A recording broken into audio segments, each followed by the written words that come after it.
Welcome back to Book Break. In this video, I'm going to tell you about 3 books that are out now in paperback. So if you have been waiting, now is the time to get your hands on these. And I'm also going to tell you about 3 books that are going to be out in paperback any minute now. Let's start with the books that you can get your hands on today. I'm going to kick off the video with arguably the biggest book of the year, The Atlas 6 by Olivia Blake. This book is out now in paperback. Perfect timing for the sequel, The Atlas Paradox, to come out next month. So now is the time to get on board with this series if you somehow haven't already. The Atlas 6 is a dark academia fantasy about 6 magicians who are given the chance to compete for 5 spaces in the elite Alexandrian society. Members of this society enjoy a lifetime of power. They get access to ancient secrets. And so over the course of a year, our 6 main characters must study in London and compete for the 5 spaces. And the book is also filled with these gorgeous illustrations to really bring the characters to life. And you will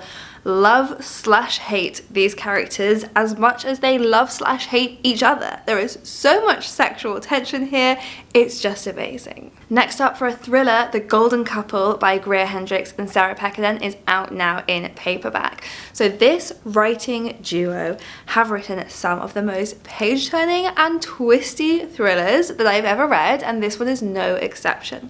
Our 3 main characters, Matthew and Marissa Bishop, who are a married couple going through a rocky patch, and Avery Chambers, who is a very unconventional therapist, who has agreed to take them on as clients.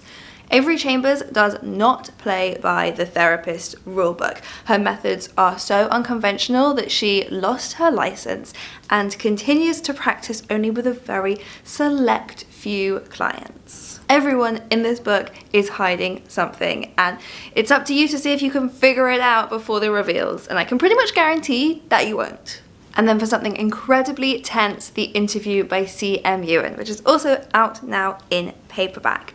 This is about an interview, already, to be honest, a pretty terrifying concept, but this is unlike any interview that I hope you have ever had. So it is 5 p.m. on a Friday when Kate shows up for this interview. This is for her absolute dream job. She is shown to this stunning office 13 floors up, and she is all alone with the man interviewing her when he starts to ask her increasingly disturbing questions. And Kate realizes this is not the interview she thought she was going to. She realizes she is completely alone in this building and there is no way out. So as you can imagine, it's incredibly tense. The story is told basically in real time as she tries to escape from this office building. We do also get flashbacks from her past that help piece together some of the mystery of why she has been targeted. This book makes answering questions about where you see yourself in 5 years seem like a piece of cake. And then I've got 3 books coming out in paperback this month, so get those pre-orders in. An Ocean Apart by Sarah Lee is set in 1954 between Barbados and England, and it's about 2 sisters who follow an advert recruiting young women to train as nurses for the new NHS.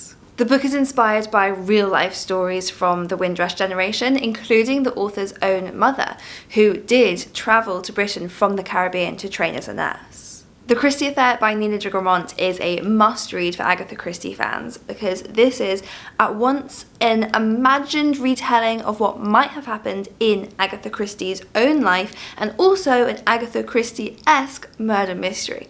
So the book follows the 11 days when Agatha Christie, this is a true story, went missing, and to this day nobody knows what happened, including apparently Agatha Christie. She was found checked into a hotel and claims to have no memories of what happened to her. So Nina de Gramont imagines a story which may be true. The extra twist to this novel is that it is narrated by Agatha Christie's husband's mistress. And finally, Hare House by Sally Hinchcliffe is a modern-day witch story, perfect for the nights getting longer and darker. This is a really spooky, atmospheric, gothic novel. Hare House is about a woman who shows up at the remote estate of Hare House to start a new life, leaving her secrets in the past behind her. But she soon suspects that everything at Hare House is not quite as it seems, and the local community are whispering of witchcraft. So those are my recommendations of the 6 paperbacks that I think you should be reading this month, and let me know in the comments which of these particularly caught your fancy. I will also link here to a playlist of loads of other reading recommendation videos because I've got a lot more where this came from. So do click through and have a browse, and I'll see you next time.